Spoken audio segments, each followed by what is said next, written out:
Hello, good morning. This is Joel. Ngayon, i-compare natin itong ating sa kanan, Hugo Boss. Ito yung tinimpla natin. I-compare natin yung kanilang performance at sa amoy. Ito naman ay inspired Hugo Boss. Gawa natin. Ito ay inspired Lacoste white or blank. At ang kanilang performance, siyempre alam naman natin pagka Hugo Boss, ito ay fresh, elegant, tapos masculine yung kanyang fragrance. Citrus, spices, and aromatic woody ito. At meron siyang Calabrian bergamot and equatorial flavor. Ito, sweet smelling siya, resins, and may almost dito. Okay, so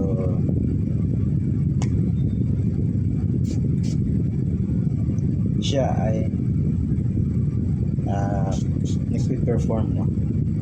This is 25% concentration. Nagpe-perform siya, mabango yung kanyang top note, tapos lasting yung kanyang base note. Ito ay tumatagal na, naamoy ko pa rin siya kahit na 24 hours na malalabag ka sa damit natin is spray. So tumatagal talaga siya.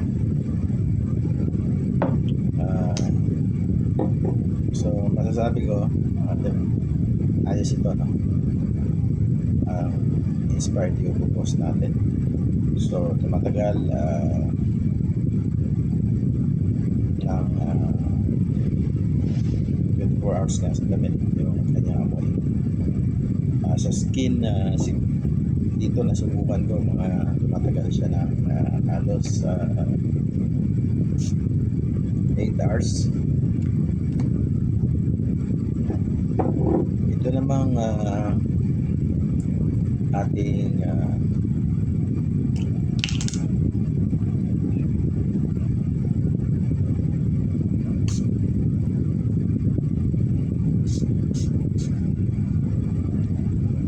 Lacoste blank ay hindi siya gano'ng perform. Siya ay mabango, pang talaga siya pang summer. At pero madalas ko siyang gamitin kasi nga hindi ko siya naramdaman pag nasa loob ako ng office. Okay, tapos meron siyang compliment, no? Sabihin, may nakapuna na mabango siya, babae, nakapuna, gusto yung amoy, office mate. May compliment siya. At hindi nga lang siya nagtatagal. Yung kanyang performance, halos 4 hours, 5 hours maximum. Hindi mo nasama mo, maliban na lang kung talagang ibigit mo yung ilong mo sa skin. Hindi siya ganong tatagal. So yun po yung Lacoste white, yung Hugo Boss tatagal. So yan lang po, maraming salamat. Bye.